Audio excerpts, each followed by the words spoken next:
Good morning, student. Now again, welcome in your bio class. So we are discussing chapter 6, molecular basis of inheritance. Molecular basis of inheritance, where we have discussed structure of DNA. So today's we will discuss the structure of polynucleotide chain or DNA. So in previous videos we have discussed about there are three basically nucleotides. Nucleotides is a basic unit of it is basic unit of polynucleotides chain of DNA and RNA. Each nucleotide is composed of three components. First one nitrogenous base, second one pentose sugar, third one 3-phosphate group. Nitrogenous base we have discussed, there are four nitrogenous base which is consist of in purines and pyrimidines. Purines consist of adenine, guanine. Pyrimidines consist of cytosine and thymine, and uracil is present in RNA instead of thymine. Uracil कहाँ पर होता है? RNA पर होता है और किसकी जगह पर हो रहा है? थाइमिन की जगह पर. ठीक है. फिर after that we have discuss nitrogenous base. फिर pentose sugar. There are two pentose sugar. First one is RNA ribonucleic ribose. Second one is deoxyribose. Pentose sugar basically क्या है? Nitrogenous base is attached to the pentose sugar by an glycosidic linkage to form a nucleoside. And glycosidic linkage क्या है? अभी उसको हम clear करते हैं. ठीक है. Then two nucleotides are joined to 5:3:5 polyphosphodiester linkage and dinucleotides is formed. Thus, two numerous nucleosides are joined. Polynucleotide chain is formed. Clear student? तो ये कैसे हो रहा है? इस तरीके से for example how to form. First one is ये फॉस्फेट ग्रुप है. ठीक है. ये फॉस्फेट ग्रुप किससे अटैच्ड है? 5-फॉस्फेट ग्रुप है. ठीक है. ये अटैच्ड है न्यूक्लियोटाइड्स एक नाइट्रोजनस बेस से. किससे अटैच्ड है? Nitrogenous base. क्लियर. या nitrogenous base adenine, guanine, cytosine, thymine है. तो रुको और क्लियर करते हैं. Just a minute.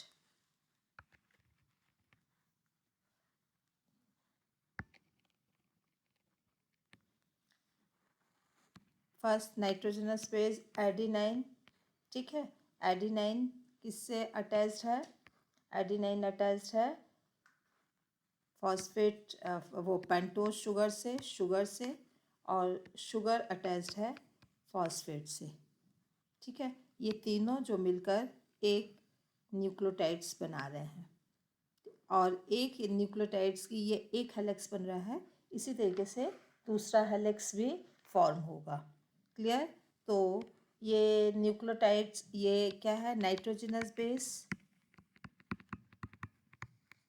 Nitrogenous base. ये शुगर और ये फॉस्फेट. तो इस तरीके से ये तीनों एक न्यूक्लियोटाइड्स का एक स्ट्रक्चर फॉर्म करते हैं. क्लियर. तो nitrogenous base is two types, purines और पिरामिडिन्स. हाँ, एक और इसमें खास बात है कि एक प्यूरिन्स होगा, एक पिरामिडिन्स होगा. प्यूरिन्स में कौन से आते हैं? Adenine, guanine. प्यूरिन्स में आ रहे हैं एडिनाइन, गुआनाइन. और पिरामिडिन्स में आ रहे हैं साइटोसिन और थाइमिन. तो एक प्यूरिन्स जुड़ेगा, एक पिरामिडिन्स जुड़ेगा. तो हमेशा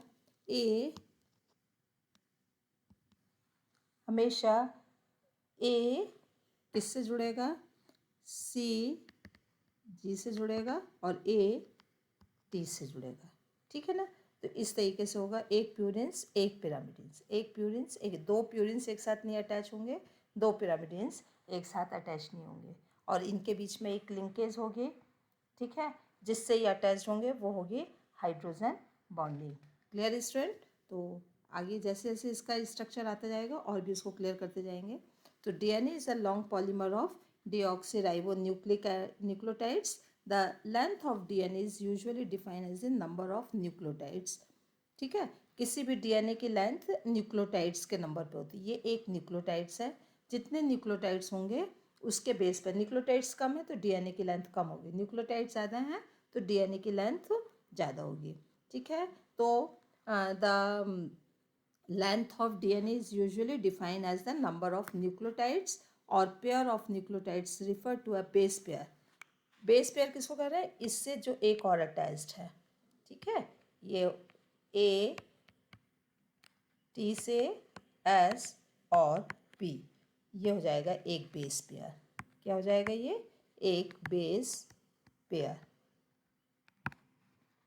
क्लियर स्टूडेंट। तो ये एक बेस पेयर है। So, the DNA length is usually defined as a number of nucleotides, which is a pair of nucleotides referred to as a base pair present in it, and it is also characteristics as in the organisms. और DNA की length कितनी होनी है, ये organisms to organisms भी differ करती है। For examples bacteriophage, bacteriophage में कितने न्यूक्लियोटाइड्स हैं, 5। बैक्टीरियोफेज में बेसिकली न्यूक्लियोटाइड्स हैं 5, 5, 3, 8, 6 और 5386 न्यूक्लियोटाइड्स हैं। बैक्टीरियोफेज लैम्डा में 48,502 बेस पेयर हैं। ई कोलाई जो सबसे इम्पोर्टेंट है, भी आप लोगों को बायोटेक्नोलॉजी में ई कोलाई बहुत ज़्यादा यूज़ होगा, इसका होगा 4.6 into 10⁶ base pair. Haploid contents of human DNA का 3.3 इंटू 10⁹ बेस पेयर। तो इस तरीके से ये डीएनए का स्ट्रक्चर फॉर्म होता है। तो यहाँ पर कुछ क्लियर हो गया, कुछ कॉन्सेप्ट क्लियर हो गया। डीएनए की लेंथ जो न्यूक्लियोटाइड्स के ऊपर डिपेंड करती है, कि जितने ज़्यादा न्यूक्लियोटाइड्स होंगे उतनी डीएनए की लेंथ होगी, और न्यूक्लियोटाइड्स कम होंगे डीएनए की लेंथ भी कम होगी। एंड स्पीशीज़ टू स्पीशीज़ और ऑर्गेनिजम्स टू ऑर्गेनिजम्स डीएनए की लेंथ डिफर करती है।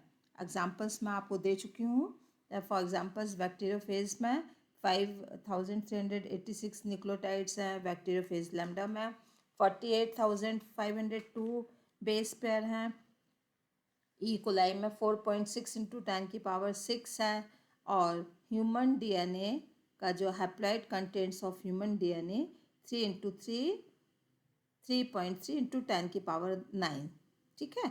और यदि इसका डिप्लॉइड हो जाएगा तो 6.6 इंटू 10⁹ क्लियर। तो इस तरीके से एक स्ट्रक्चर फॉर्म होता है।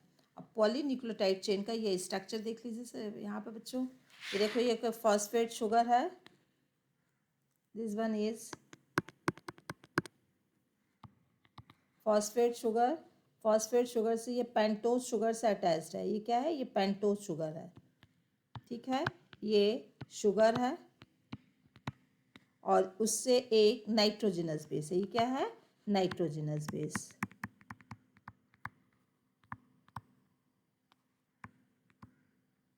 क्लियर। फिर इससे फिर नाइट्रोजनस बेस से एक फॉस्फेट अटैच हुआ, उससे फिर एक शुगर अटैच हुई, एक दूसरा नाइट्रोजनस बेस। तो ये पूरा क्या हो गया, ये दिस वन इज न्यूक्लियोटाइड। क्या हो गया, न्यूक्लियोटाइड। ये सेकेंड न्यूक्लियोटाइड हो गया, थर्ड न्यूक्लियोटाइड हो गया, ये फोर्थ न्यूक्लियोटाइड हो गया। और इसका ओरिएंटेशंस 5:3। यदि इसका एक हेलिक्स 5:3 है तो दूसरा हेलिक्स 3:5 का होगा, ठीक है।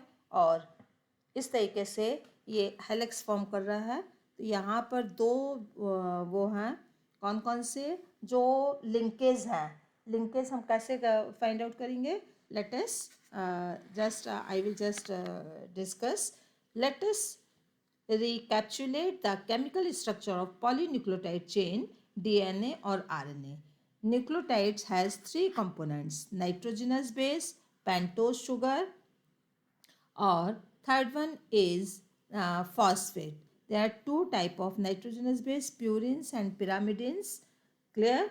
Purines or pyrimidines, basically purines, basically adenine, guanine, pyrimidine, cytosine, uracil or thymine. Thymine is present in DNA, uracil present in RNA. RNA की स्पेशलिटी क्या है? यूरोसिल प्रेजेंट है और डीएनए में थाइमिन प्रेजेंट है. Nitrogenous base is linked to pentose sugar through and glycosidase. Nitrogenous ये क्या है? Nitrogenous base. ये नाइट्रोजनस बेस है और ये पेंटोज शुगर से.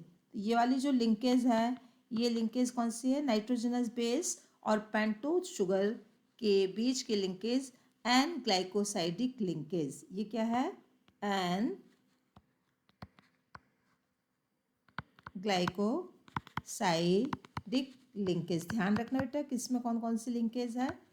तो एन ग्लाइकोसाइडिक लिंकेज किसको अटैच कर रही है? नाइट्रोजनस बेस को शुगर से. क्लियर? सच एड एडिनोसाइन और डीऑक्सी एडिनोसाइन, ग्वानासाइन और डीऑक्सी ग्वानिन. अब ये डिपेंड कर रहा है कि ये लिंकेज कौन सी. यदि एडिनाइन के साथ ये अटैच्ड है, एडिनाइन और शुगर के बीच में लिंकेज है, तो उसका नेम उसी के अकॉर्डिंग हो जाएगा. Deoxy adenosine, deoxy adenosine glycosidase.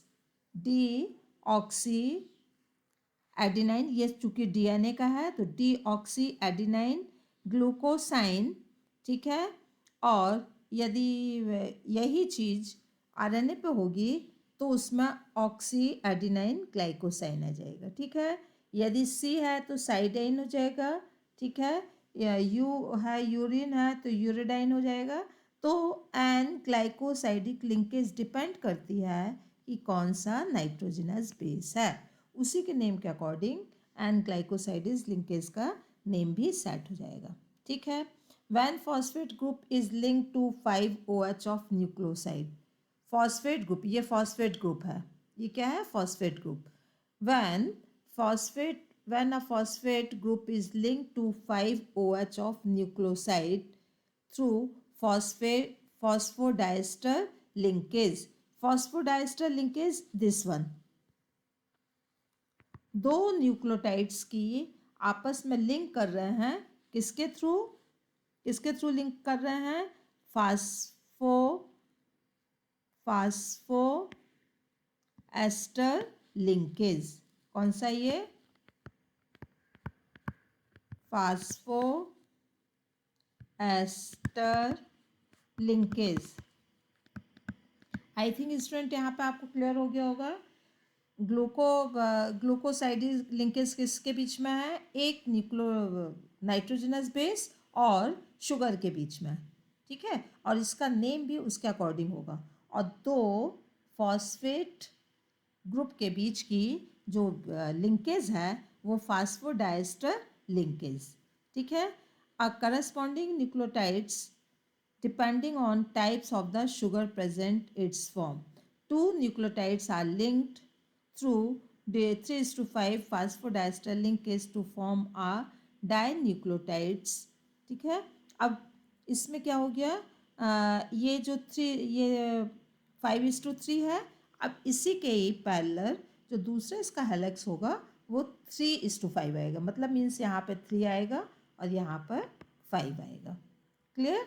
और एक न्यूक्लियोटाइड्स दूसरे न्यूक्लियोटाइड से हाइड्रोजन बॉन्डिंग के थ्रू अटैच्ड होगा.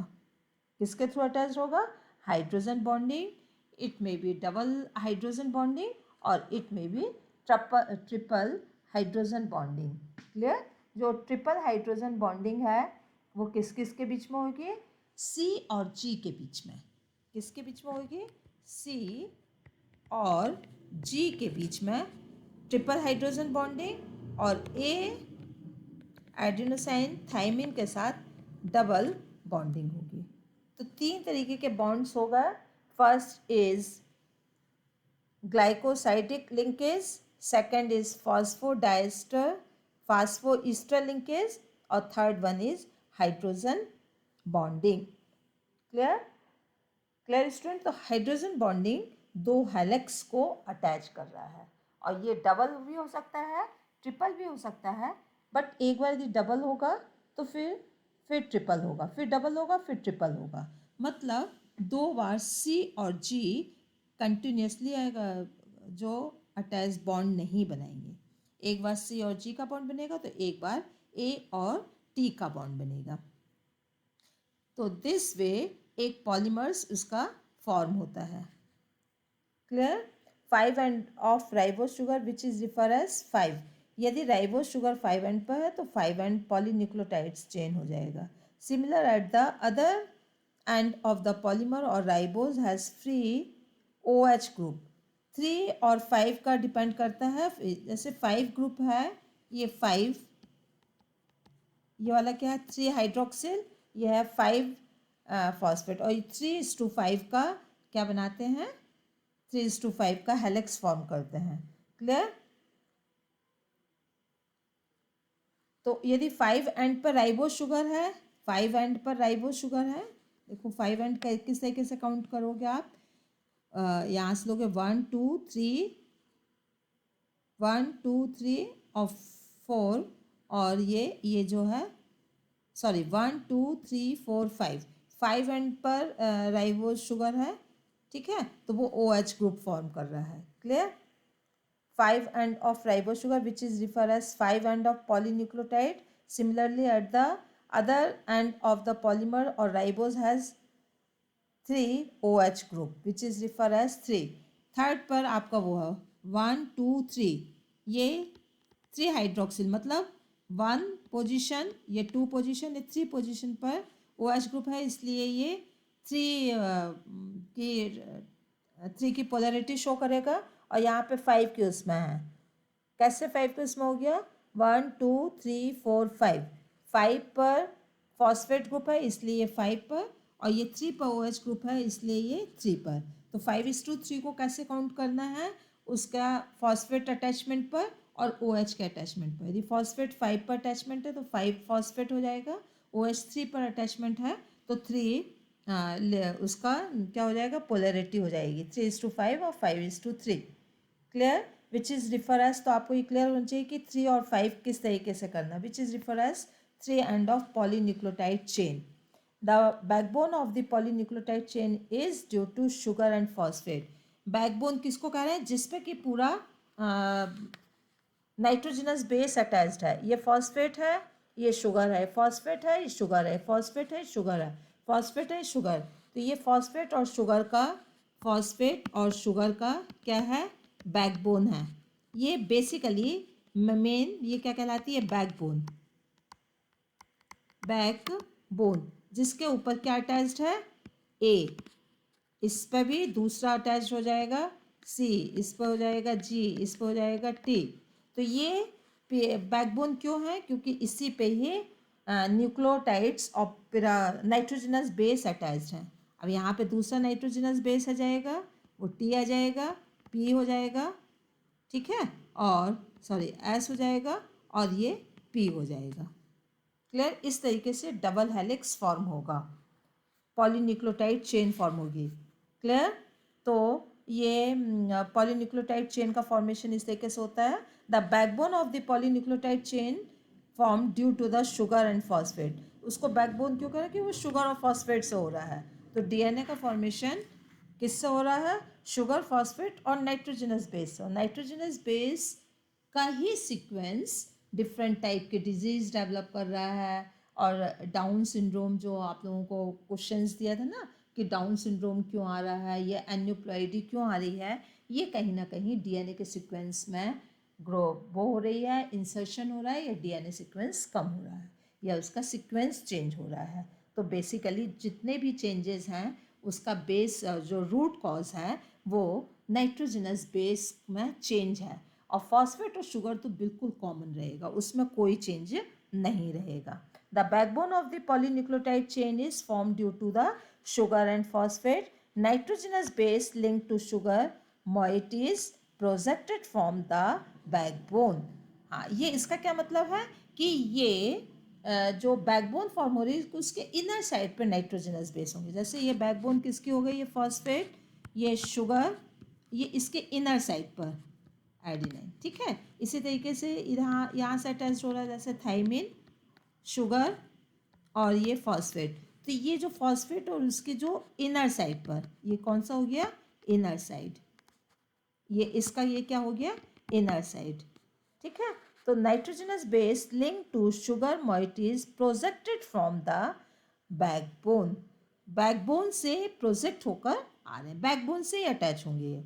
इन RNA every nucleotides residues has an additional OH group present in the 2H position in the ribose sugar।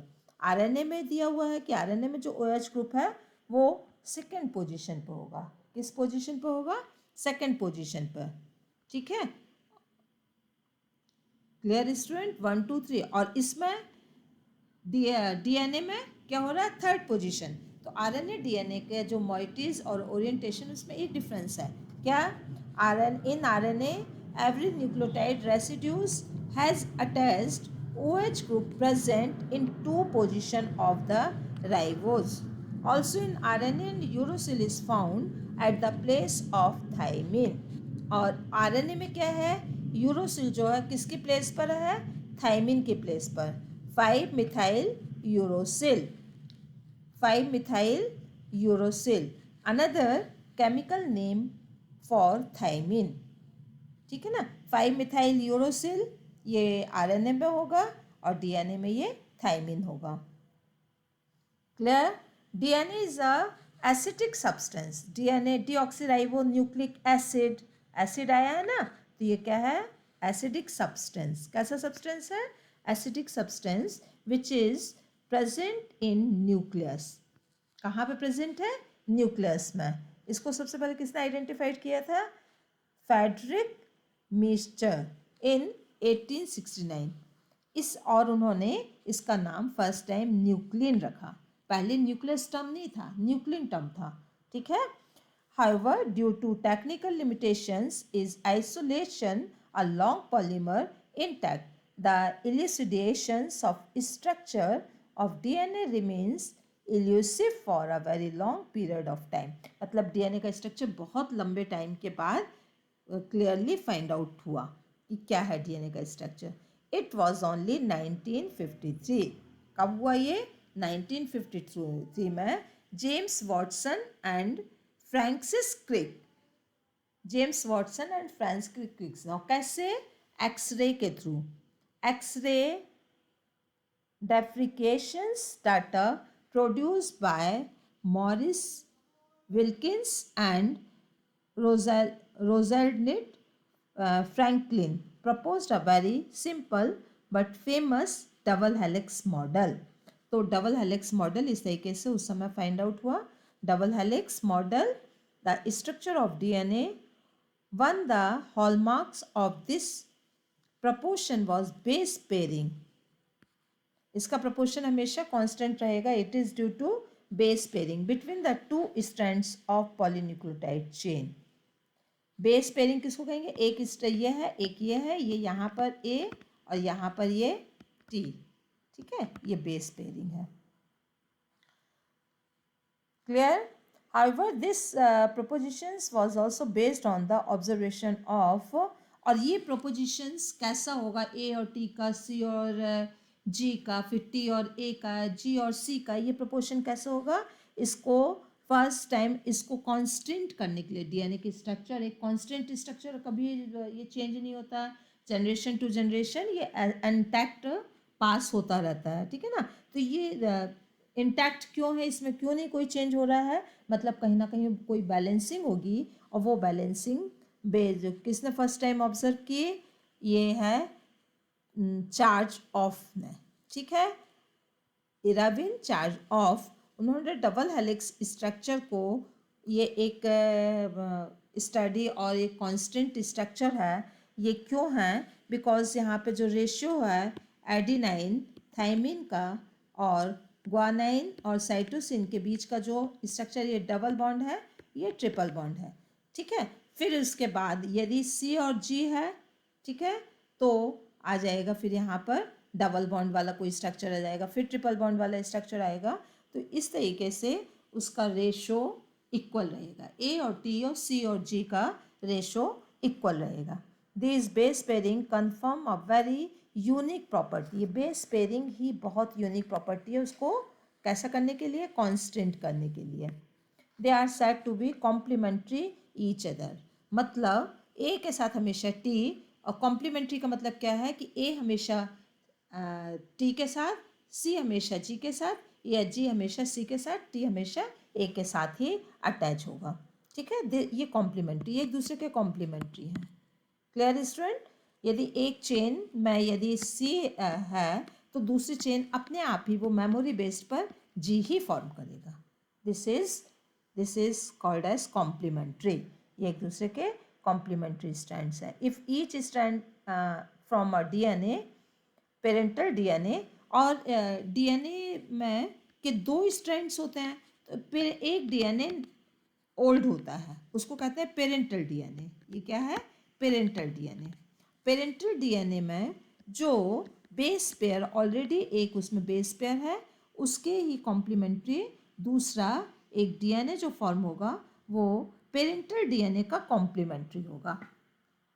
Are you got my point?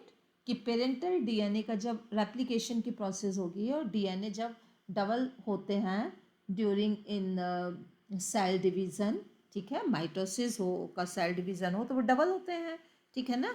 तो क्या होता है कि एक पेरेंटल डीएनए हमेशा किससे मिल रहा है? डबल हेलिक्स डीएनए का एक स्ट्रैंड्स टेम्पलेट्स की तरीके से वर्क करेगा, वो पेरेंटल डीएनए है, और दूसरा स्ट्रैंड्स जो फॉर्म होगा वो कोडिंग स्ट्रैंड्स होगा, ठीक है। और वो पेरेंटल डीएनए के बेस पेयर को फाइंड आउट करके अपना बेस पेयर फॉर्म करेगा।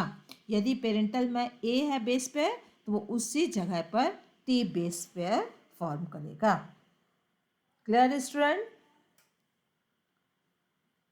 और इस तरीके से पेरेंटल स्ट्रैंड्स के बेस पर we can predict other helix. So I think student यहाँ तक का आपको क्लियर हो गया होगा। Next videos I will take in tomorrow or day after tomorrow, and on that day we will discuss this one. ठीक है, okay student, thanks, have a nice day.